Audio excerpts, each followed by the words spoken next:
I am so blessed to have with me on the show today, Danny Matei. So you are, first of all, the host of the PT Entrepreneur Podcast, which is one of the most successful physical therapy podcasts on the planet, the founder of your very own cash-based practice, which is Athletes Potential. You're a business consultant for cash-based physical therapists, and your company is called PT Biz, which helps physical therapists to not only start their own practice, but start it in a way that allows them to scale.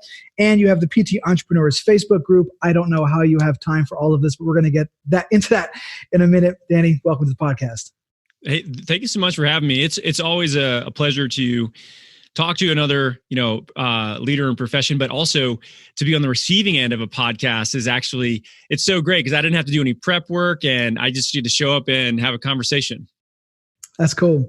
I want to start out with real quick, your origin story. We know a little bit about you. Some of us know that you were in the military at some point in time. So just take us through sort of what led you to the place that you are today in the Cliff Notes version. Sure. So, I was in the Army for about 7 years. So I went through the U.S. Army Baylor program. I graduated in 2010. That program's in San Antonio. So I spent 3 years there. After we have like military training that we do. Then you basically wear a uniform every day. I mean, you're in the Army. You have to take a PT test. You have to, your job is though to go to school. So you wear a uniform, you go to school every day. And it was a cool experience because, there were certain things that we had to do too that you don't do in school. Like you don't have to go out and do like a trauma training course and qualify at a firing range. And like, you don't do that in a normal school, but like we got to do that. And I always thought that was super fun. We'd get these little breaks where we had to actually do military shit. And it was such a great break from just learning, the school side, which is fine. But from there, I got assigned to a base out in Hawaii. Actually, I was very lucky that I got this assignment. It's called Schofield Barracks. And when I went out there, I got tasked to become what's called a brigade physical therapist, which is essentially they take one physical therapist. Now there's a lot more that they have with this. But at the time I was the first one here where they took a PT and they put him into a group of 3,500 infantry soldiers. And your goal was to treat all the injuries, to do injury prevention work, and to be their strength coach, essentially have a lot of say over what was happening from a strength and conditioning standpoint. So it was a really difficult position to get thrown into. Also, no one really knew what you did, and they had to take an officer slot away to give it to you. So they lost out on somebody that they saw that was valuable, and now they had to take another medical officer essentially. So it was an uphill battle for me originally to try to figure out like how can I provide value.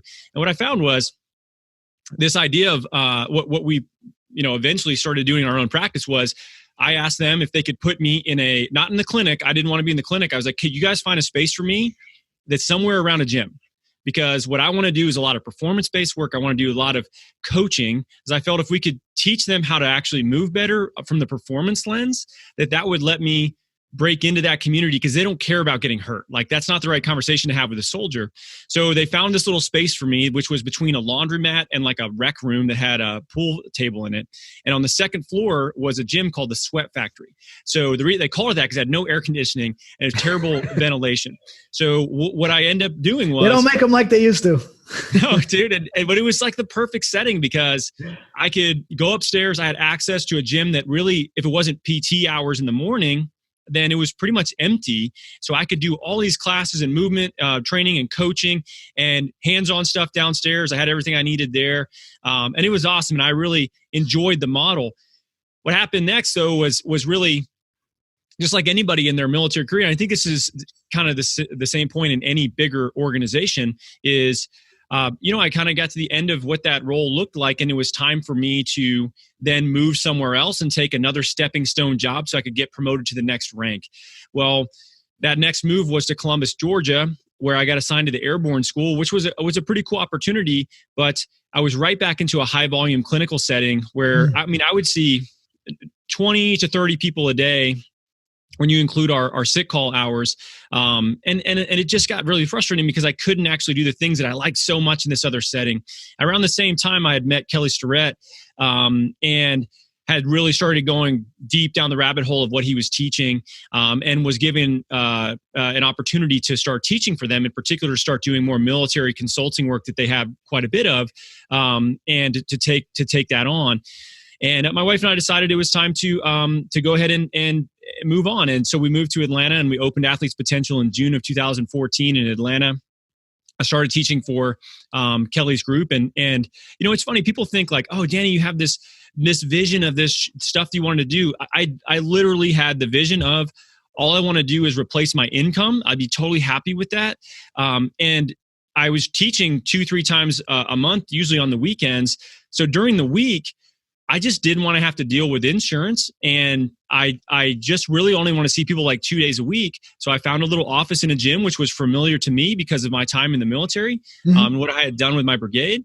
And that's what happened. And ironically, the lack of me like trying to build that side of the business, it just grew kind of on its own with people getting better and making changes. I guess we weren't getting anywhere else. And then we realized, holy crap, maybe we're focusing on the wrong thing. And about a year into that, we started to really draw back a little bit from how much I was teaching and focus a lot more on the business. And I tell you, man, like that is a trial by fire. It's the hardest thing I've ever done is to start a business, but more than anything in a service-based business, to move past yourself is not an easy thing to do. So we've learned a lot, many things the hard way, many things through, like you and I are big advocates of reinvesting in ourselves to learn from other people that are smarter than us in areas and apply that to our businesses. So it's been crazy along the way. And then, last year I wrote a book to really help people be able to do this as well.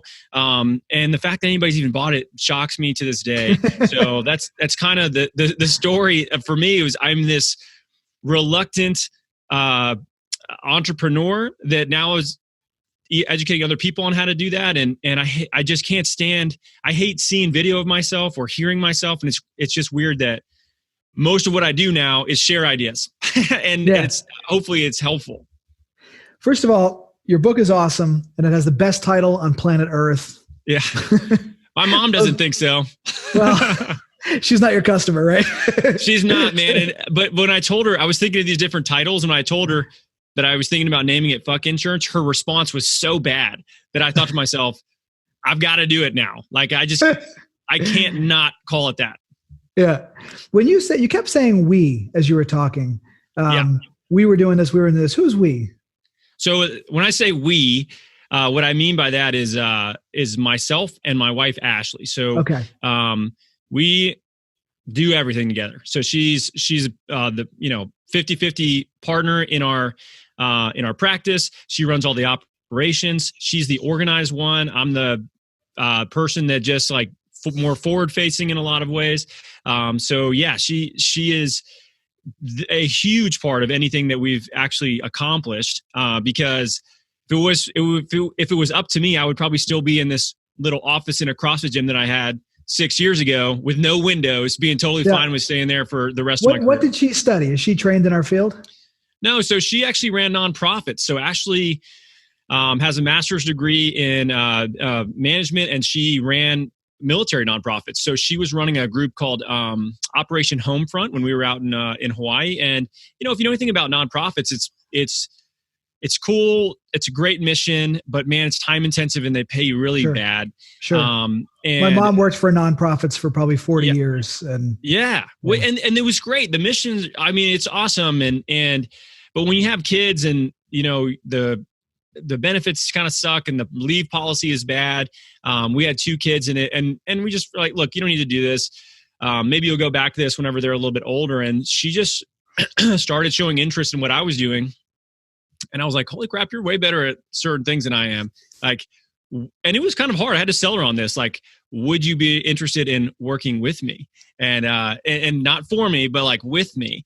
And eventually she came around, and thank God she did, because like she's such an integrator, an implementer of things that, we're doing and organizing everything. And I think that's a missing link for a lot of people like you and me that are more, hey, we have these big ideas and we see this thing and we can see it in the future and we want to work towards it. But we need a partner in many ways that helps us like actually build that path versus us just scrambling around in a bunch of different directions with all this energy.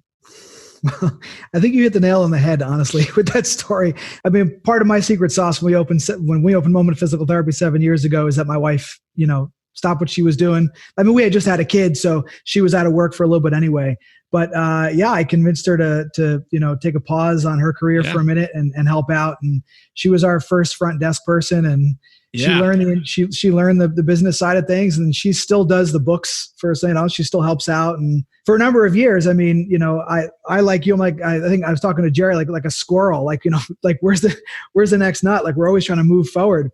And it's amazing that you and I both had at least someone by our side. And I think it's important, for people to know that when people do a good job and they're successful and they build businesses, that whether it's your wife or your friend or your brother, whatever, we're not doing it alone. There's usually somebody in behind the curtains who's doing a lot of stuff for us. And it looks like we're doing everything by ourselves, but we're really not. So I think I'm glad you shared that.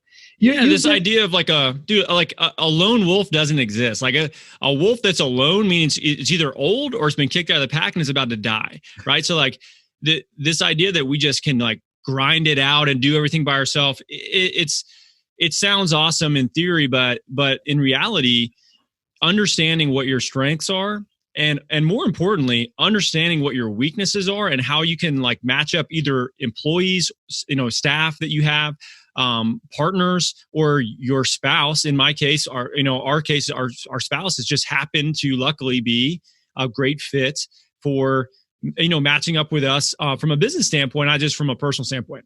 Yeah. You're known for a saying, at least I think you are, which is lead from the front.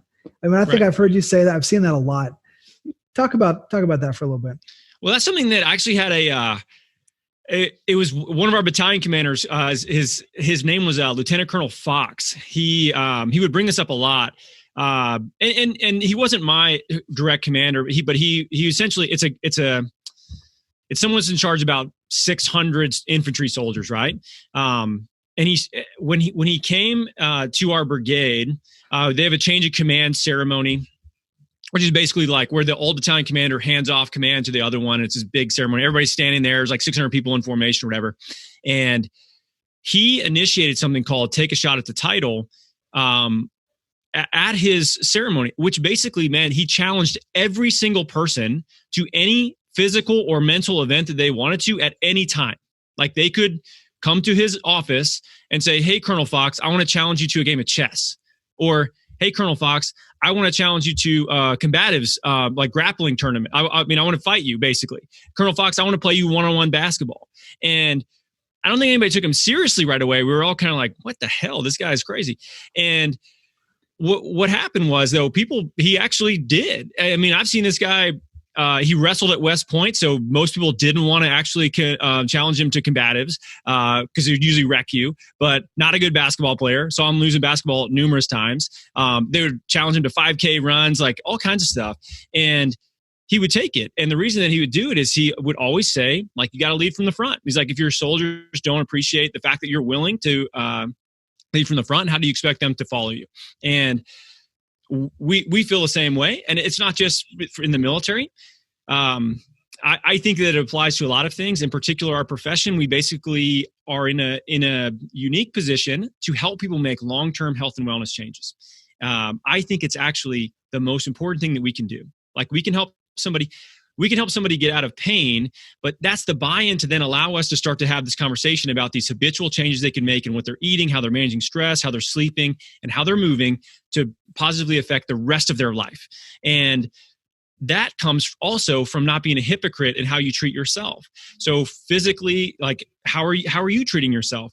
And we have to also act that way because we can't sit behind a desk and tell people like, eat more vegetables, yet we refuse to have a healthy diet ourselves. So this idea of lead from the front really comes from, don't be hypocritical. People see what you're doing, and whether you like it or not, they're watching everything you do, and they'll have a lot more respect for you if you actually do the things you tell other people to do as well. First of all, did you see the Conor McGregor fight against David Cerrone? I saw the highlights of it. I didn't watch the whole fight, which is a shame. 40 seconds only lasted 40 seconds, to be honest with you. So yeah, you didn't miss much. But I mean, Donald Cerrone is known for basically saying, "I'll fight anybody, anywhere, anytime." And I think it's more so than a physical state, but a mental state. And like you Totally. said, the guy that you're talking about, he wasn't any good at basketball, but he was willing to take the challenge. And I think Dude, it's that he was mindset. messed up. Dude, he'd been shot. He had shrapnel in his knee from a blast injury that he had when he was in a Humvee. Like, the reason that we became so close is because he would get so banged up from these physical competitions that he would take, that he would have to come in just to see me to get, a little bit better so he could then go do something else. And, but to him, it was the lifestyle. It's like my son loves that Mandalorian show. Have you ever seen it on Disney Plus? It's a new, like, the Disney streaming channel. There's a show called The Mandalorian. It's actually freaking badass. And in it, this Mandalorian sort of credo is like, all they ever say is, "This is the way." And it's always like some hard decision they know they have to make. And whenever that happens, then somebody else says, "This is the way." And then they just go and do it. And they're like, "Shit, you're right. Just do what you say you're going to do it. You want other people to do as well." Back in my personal training days, I mean, that was a big pet peeve of ours was, when you see an overweight, fat personal trainer talking to people about nutrition and exercise, it's like, I don't know how you take that person seriously. And when I interview therapists now, and I know whether or not they've got that mentality, because with the way we interview our therapists when we're hiring people, we'll always have them do a practical. We sit and we chat for a bit. I check their soft skills by doing role plays with them on different scenarios. Then we check their hard skills by having them conduct an exam on Andrew, who manages my social media and stuff. And he's got a neck problem, right? So when the person is interviewing Andrew and they're sitting there like this, for those who are listening to this, I'm slouching right now with my head forward, and they're conducting the exam in this posture for somebody who's got a neck problem, I know that they're not thinking along the mentality of, I need to be the person that I'm asking this person to become. Sure. For them to take me seriously. So yeah, it's true. Spot on. Super important. Let's talk about some challenges along the way, and let's kind of take it from the moment you decided to actually open up Athletes Performance. What were some of the biggest challenges you faced, things that people can expect to face maybe in their own businesses, and how you overcame them? I think the biggest challenge people face initially is themselves. Like, did you face that challenge? Totally. I had so many. I had a lot of issues with money. Not personally. Like, I wasn't. Whatever. Like, just terrible with personal finance. What I had issues with was feeling like what I did was valuable and that someone would be willing to pay for it. Part of it is because, I came out of a socialized medical system. I never once had to talk to somebody about money. I've to this day, I've literally never ever actually build insurance or had to deal with it, because it went straight from like dealing with a socialized medical system to cash. And so I just didn't know. I thought what I was providing was what we think of, right? Like dry needling, hands-on work, exercise progression, whatever it is that you do. But I associated that with what I was charging, and I wouldn't even tell people like my rates. And to the point where I wouldn't even schedule people for follow-ups. Like, I had this thought in my head, like, man, if this person's come back for a follow-up, like, that's going to cut into their like money to pay for their mortgage. So, like, I don't want to be that guy. So I would literally see somebody one time. I would create like a 4 to 6 week long program for them that I would email to them. It would take me 2 hours, and I would send it to them, and I would say, hey, if you're not better after this, like, let me know, you come back in for another visit. I wouldn't schedule anything. So, as I started to work through that, a lot of this came from just repetition with people and people coming back in and being like, dude, I feel so much better. This is amazing. What can we do next? And starting to realize like what people are paying for is an opportunity to get back to the things that they really like or they value. And that is incredibly valuable. And the more that I worked on that, the better it got. And now I see stuff and I'm like, I met somebody the other day and their family sells like $1,200 rocking chairs. Like, these are, I've never heard of a rocking chair that was, I don't even know what the normal goes for, but I'm assuming less than $1,200. Does it rock by itself? Like, it's just, it looked like a regular rocking chair. She showed it to me and I was like, geez, this is crazy. But somebody finds value in that, or this company would not be around. And I thought to this might sound bad, but I think to myself, like, holy shit, we help people like live a longer, healthier life. Like, if you're not willing to charge $1,200 what you're doing, somebody's buying a chair that just sit and rock back and forth in, like, we're totally undervaluing ourselves, for what we can get people. So that was the biggest thing, first of all. And then after that, really, it came down to how do I get people in the door? I don't know how to market. How do I sell to them? I don't know how to sell. And then as I figured those things out, the biggest issue that arose with us was, how do I get past just me seeing people and me bring somebody else in? How do I find them? How do I train them? How do I set up in a way where they can make a good living and scale? And during that process, that's when I really started to get into, getting mentorship, business coaching, joining mastermind groups. I've bought more digital courses than you probably could imagine. Marketing courses? Marketing, sales, dude, lots of stuff. Hiring, education, retention, like all kinds of stuff. If there's anybody I think knows something more than me, I just buy their course and I just consume the hell out of it, and then we implement it, and we won't move on to anything else until we have figured out like how we can add that to what we're doing. So it's financially, it sounds like a lot. I mean, for sure, easily over $100,000 in personal development, business education since I got out of the military, which sounds like a ton of money, but it depends what you do with it. And I'm a big believer that, really the safest investment is really yourself. If you're willing to do the work to take that information and then apply it in a meaningful way. Right. So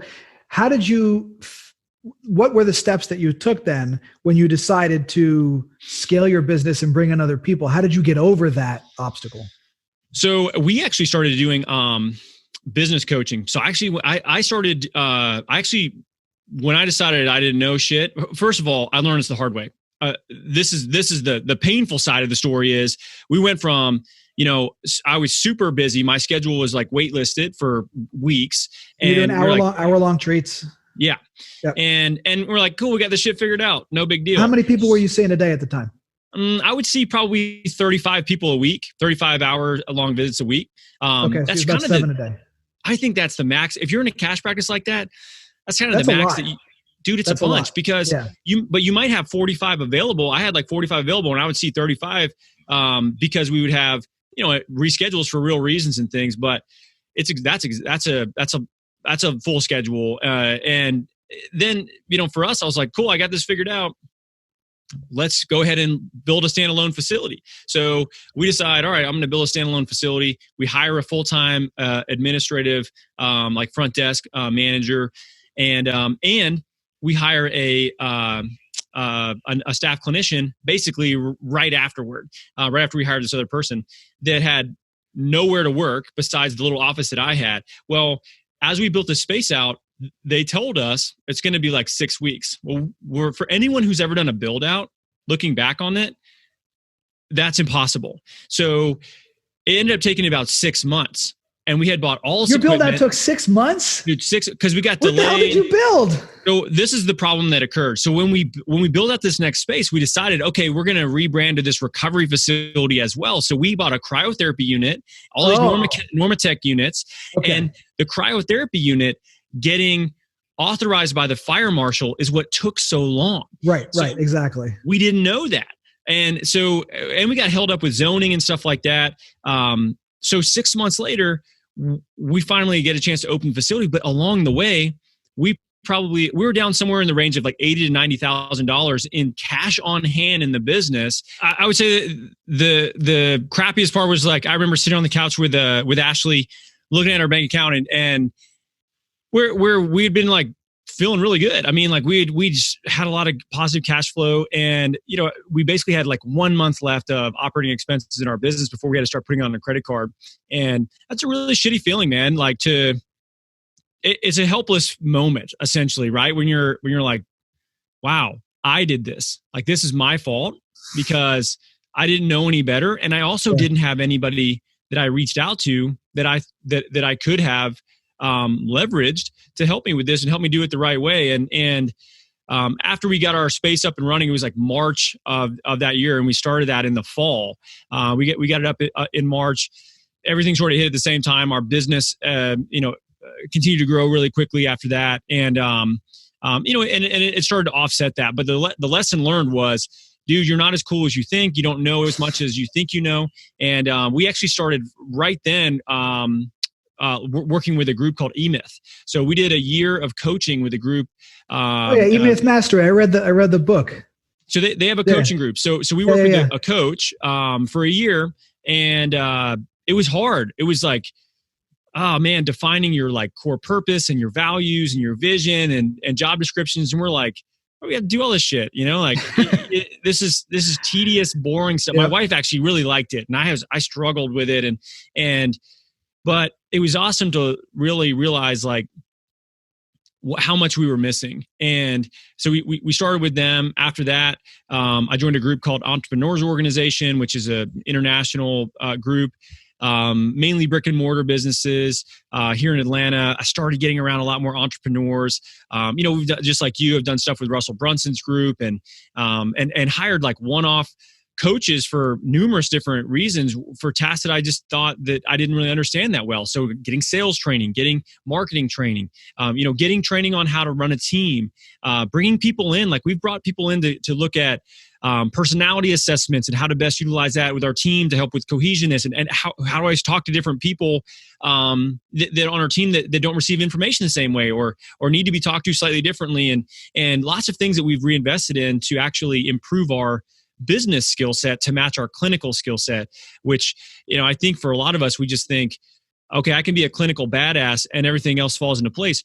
You can get your schedule full that way. If you're good with people and you can get results, you can get a full schedule that way. The problem is you'll never be able to get past that until you understand how to actually run a business.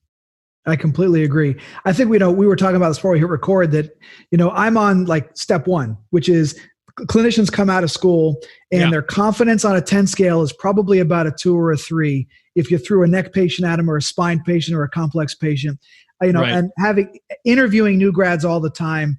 And I'll ask them, do you want to open your own practice one day? They all want to open their own practice. I say, when? 5 to 10 years. And I say, why? And the answer is typically because I need to grow into myself as a clinician first. I don't feel comfortable with everybody. I want to feel good about what I do. So that's awesome. So my job is to accelerate that from 5 years to 6 weeks, right? Yeah. If I can get them to be able to feel like a confident clinician in 6 weeks, then they can go on to step 2 and open their own practice, but they don't have to wait frickin' 5 years with this debt hanging over their head, stressed out to all hell, taking shitty jobs, seeing too many patients per hour because they feel like they need to go make more money and go and get they're getting side hustles and they're doing per diem work. It's like, no, we all know that the way to freedom is to actually open up your own brick and mortar business. Whether actually it's not brick and mortar, open your own business, whether that's online or it's in person, and then scale that business to the point where I'm upstairs, my clinic is running downstairs, I'm making money talking to you. It's fantastic. Yeah. And when you can get to that point, that's real freedom. And to your point, like we work with a lot of people that are starting practices and in the fee for service, cash clinician, whatever you want to call it, realm. And, we've had, I would say, at least 15, 20 fellows that we've had a chance to work with. And it's interesting to watch the speed at which a clinician fills their schedule and what they can charge because of what they're confident with. And those fellows, they can, in a cash clinic, I mean, most of them will scale up to $10,000, $12,000 a month in revenue with it by month 3. And for a lot of people that are not super competent in their skill set, they're working through all these mental barriers of like, oh, what do I do if I can't get somebody better? And so the clinical confidence in conjunction with, actual like intelligent business skills, really early on, it's just sales and marketing is what you need to know more than anything. Yep. The two of those things is like dangerous in a good way for a clinician. Like it's a really positive combination. And not to say that you need a fellowship, but, solid clinical skills and competence in that, as well as confidence, which people can totally tell when you have it or not. Yep. It works way better than somebody that we've had new grads come through, and half the time they're just trying to figure out their treatment style, how to get somebody better. And it's an uphill battle because they're learning how to be a good clinician and run a business at the same time. And that's the thing. I mean, I never did residency or fellowship. My son was born just about the day I graduated from PT school. And my wife was like, you are not doing the residency. Sure. And I don't blame her for that. But I grew as a clinician. I have my own system that I teach, and it's the system that I use. And it's not necessary to go get a residency or fellowship. But I think the key point that you're saying is that the competence breeds the confidence. And once you have the confidence, yes, you can ask for the sale. You can talk to people. When you learn these marketing things, you can implement them and you can focus on marketing. I think that's really the key, is that when you can really dedicate your time, energy, and money to learning how to build and scale a business, and you're no longer, when physical therapy becomes second nature, that's when you know that you are going to hit the ground running, and you're not going to try to kill two birds like at the same time, like tackle two mountains. Yeah. One is, let me become a great PT. The other is, let me become a great business owner. Those are hard things to do at the same time. So I love the synergy that I'm trying to create with people like yourself who are out there teaching these business skills. I like business skills too, but that's probably not my number one thing. I want to get people better, faster, in the shortest amount of time so they can go and fulfill their purpose and actually go out and do the things they want to do. So I love when I get to talk to, folks like you who are doing what you do so fucking well. It almost pisses me off because I'm like, God, your PT Biz. I saw your landing page for your coaching program. Actually, it's not a coaching program. It's the mastermind group. Yeah. And I'm watching some of those videos. I'm like, damn, Danny, he's nailing it. Let's talk about that for a second. And the way I want to talk about it is I actually would love for you to walk me through your day. When you wake up, what time you wake up in the morning, and the things that you do on a daily basis that enable you to produce the things that you're producing. I would tell you in the last year, I do much less than I did a year ago in terms of I do much more of the right things and much less of the things that I'm not quite as good at. So, a normal week for me looks like this. So wait, before we go on, let's qualify that, right? Because what are the right things? And then what were some of the things that you were doing that you had no business doing at all? Okay. Well, I learned this in Athletes Potential. So I'm not great at organization of systems and processes and managing people. I'm actually really bad at that. I just kind of get frustrated with people. I'm like, just do what you're supposed to fucking do. Okay, meeting over, just do it, right? And it's not necessarily an efficient way of mentoring people, right? So I'm not great with that, and Ashley's great with that. So we found out early on, okay, Ashley's great with this stuff, and be able to focus on the things that I was good at, which was really driving business to our practice and working with our clinicians, from a clinical standpoint and helping them accelerate their skill set. So I spend most of my time with that in Athletes Potential. Now I only treat about 10, maybe 12 hours a week. And that's usually a half day on Monday and a full day on Tuesday.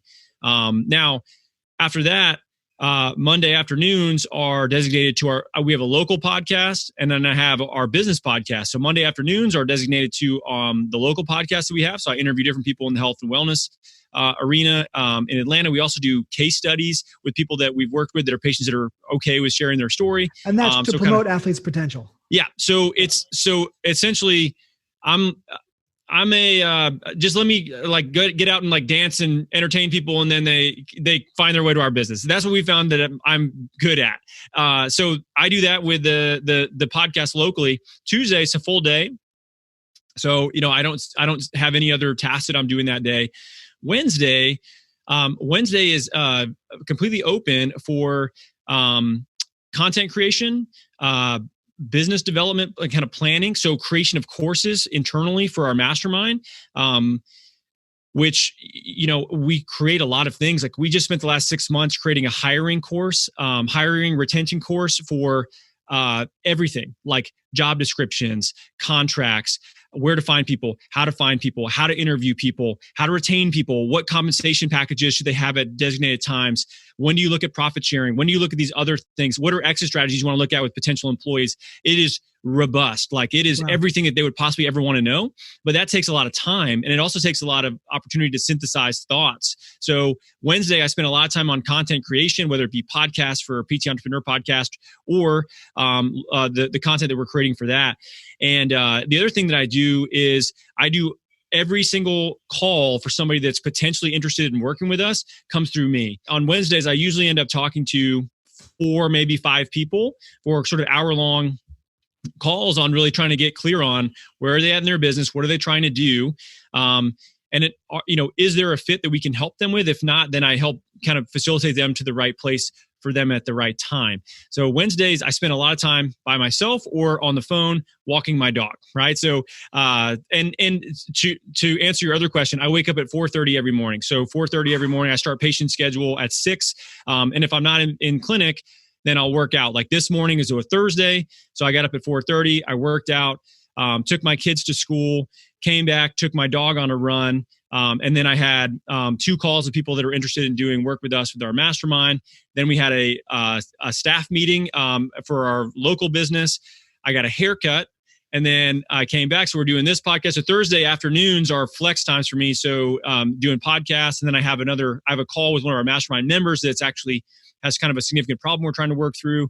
After that, Friday, we have partners meeting for PT Biz, our other business. So we jump on a call. One of my partners in Charleston, one is in Dallas. And then the rest of the day usually is actual, again, taking calls of people interested in doing work with us on that side. So I spend a lot of time on the phone talking to people. And I honestly think it's the only way to do it, because we only want to work with people that are actually like ideal fits for us.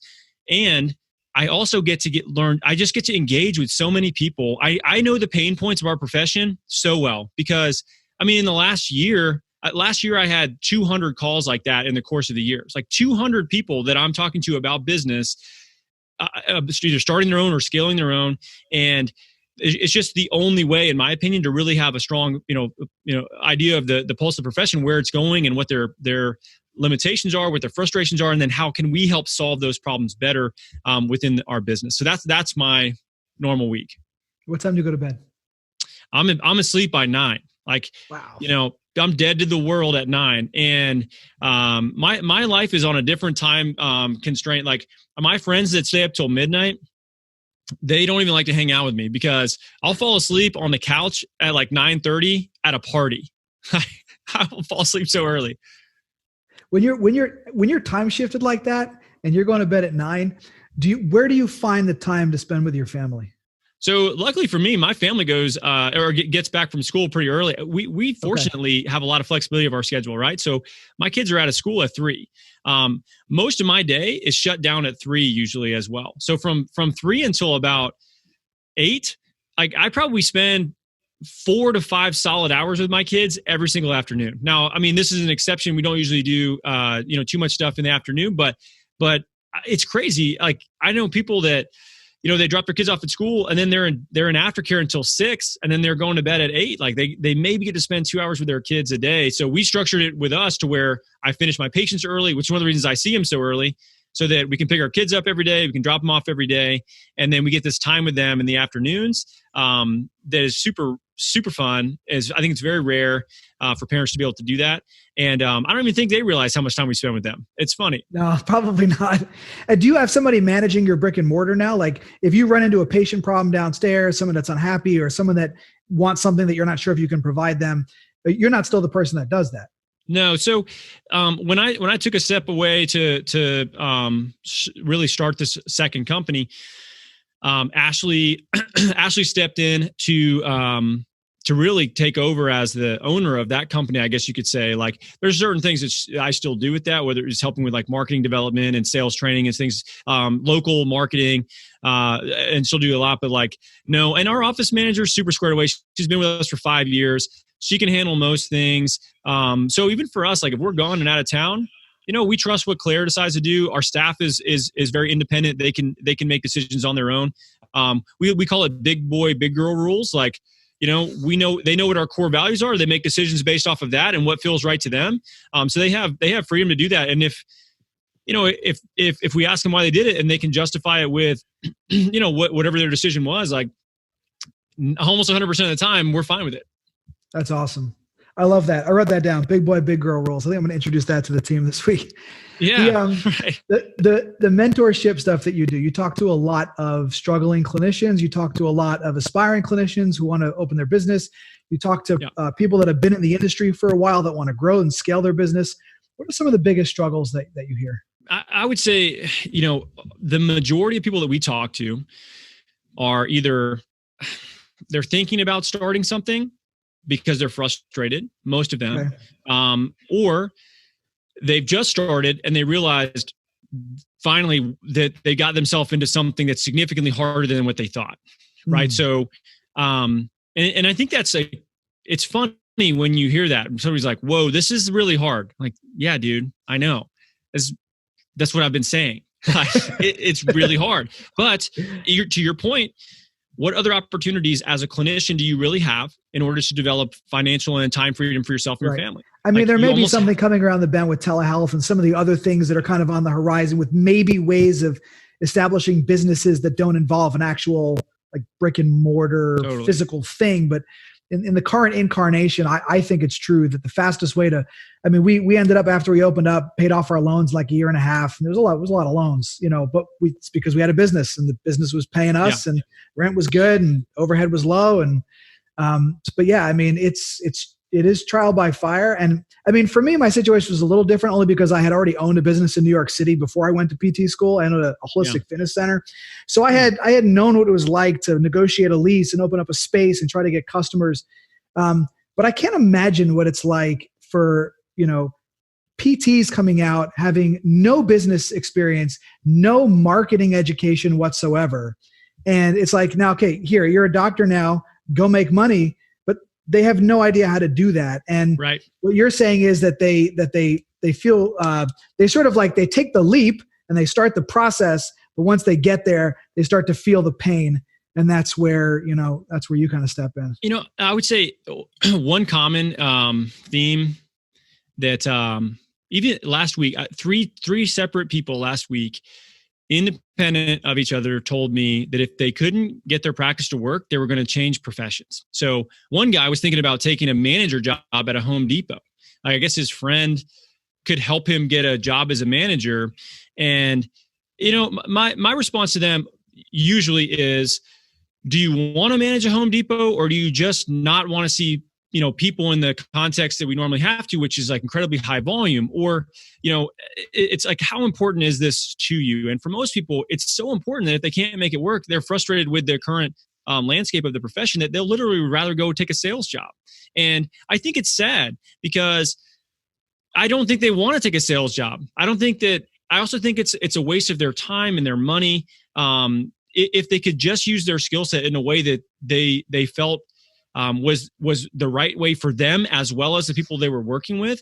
The personal satisfaction that we get from our career is, incredibly valuable. And if you can also then align that with something that can really pay you what you're worth, it's a really cool life to have.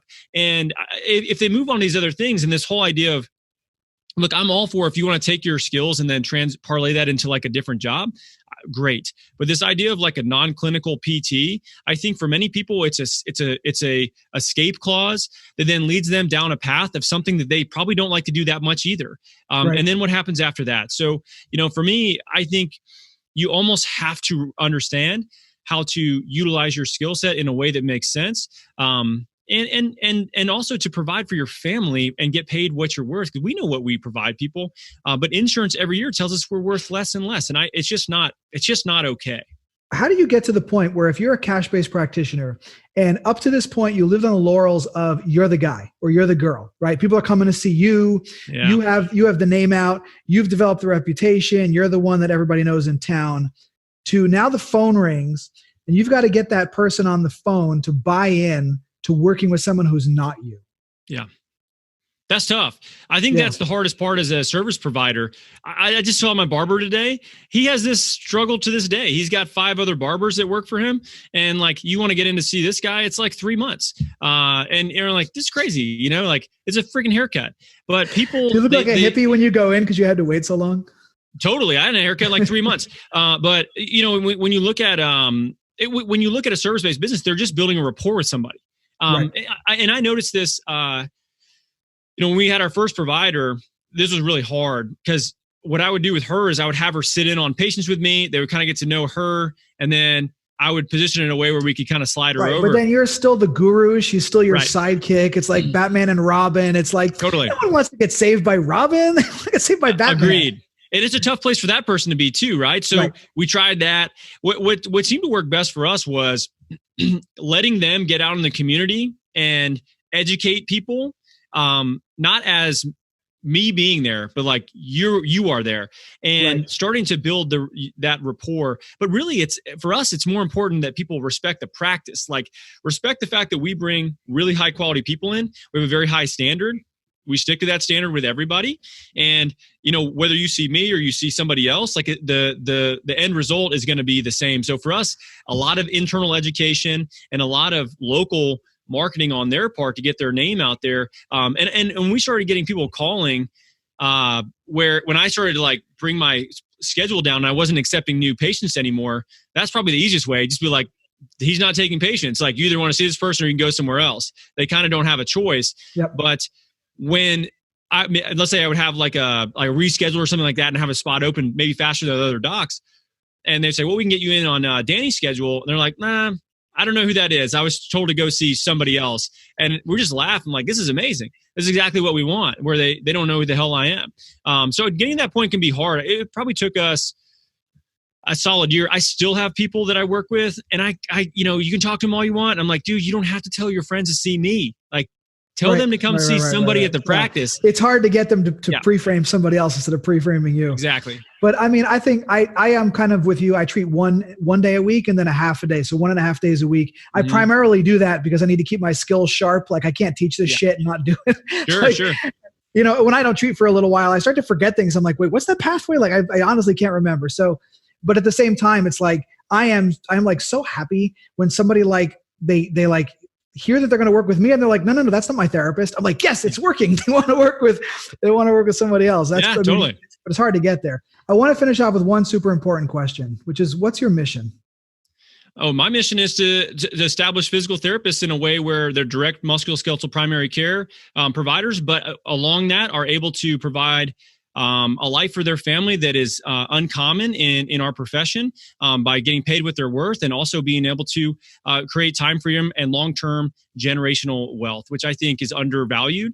It's not just about what you make; it's about what do you end up eventually doing with that. So that the goal being, people that end up going this route, their kids don't end up $200,000 in debt because you were able to help support them in the aspirations they had educationally or whatever it might be. And that can start at any point in time. Like that is the biggest driver for me. Like I am not motivated by money one bit. I don't give a fuck about it. In fact, like I wear shoes for like 7 years until the soles are falling off. And like, you would have no idea that I make any money, right? Like, if you saw me 2 hours ago before I got a haircut and somebody trimmed my beard, I look like the Unabomber. Like, I look like a hobo. So but what I'm motivated by is legacy, generational family change, both from a core value standpoint. Like, I want my family to understand what is important, what's right, what's wrong, and how to do things correctly, both with other people, but also from a financial standpoint. And that long-term legacy is what I hope to rub off on other people as they pursue the same sort of quest in their life. When their great grandkids look back and they say, like, dude, grandpa or great grandpa Danny was a G. Like, that guy, he did this, and this. And because of that, we're able to do this, and so that's probably what motivates me more than anything. And I want to be able to help share that and help other people pursue the same thing. That's awesome, man. I mean, I got to tell you, your humility, humbles me. And I love your attitude that you bring to this profession. And it's just such a joy to know you and to have you on the show. Thank you for your service, first of all. And I want people to be able to have access to what it is that you do. So if they want to get into the mastermind, if they want to get the book, like, where do they go? What's the one place that they can go? We'll put it all in the links as well. I think the easiest place, I mean, look, the book is free. It's kind of, you pay for it to get to your door and you can have it for free. You can go to Amazon and buy it for $20 if you want, but you could just if you go to finsurancebook.com. So F stands for fuck, obviously. So finsurancebook.com. You can get a free copy of it, get it sent to you. You get a digital copy with it as well. Read through it. It's a couple hundred pages. It's written by somebody that is not, I'm not a professor by any means, so it's very conversational. It's a fairly easy read. I would start there, and if you have a practice that you really want to actually, try to eventually get yourself out of and grow to a point where you can scale past yourself, our mastermind is appropriate for that. And that's something that is very, we only allow a certain number of people in it. At this point, we're actually like very close to the cap of that. We only have a couple spots left before that's it. There'll eventually be a wait list. But we're just looking for the right people that we can work with. It's very labor intensive on our part, but it is very rewarding as well. And for people that are interested in that, you can head to physicaltherapybiz.com. Check out the resources we have, some cool trainings there. And that's pretty much it. And for me, I'm pretty accessible. I'm all over the place, in terms of things. And if people really have a question for me, honestly, the easiest thing to do is just send me an Instagram message. Like that's probably easier to get in touch with me there than it is if you try to call me. That's awesome. Yeah. Doc Danny, thanks so much for being on the Physio Mission podcast, man. I appreciate it. Yeah, you got it. Thanks so much for your time.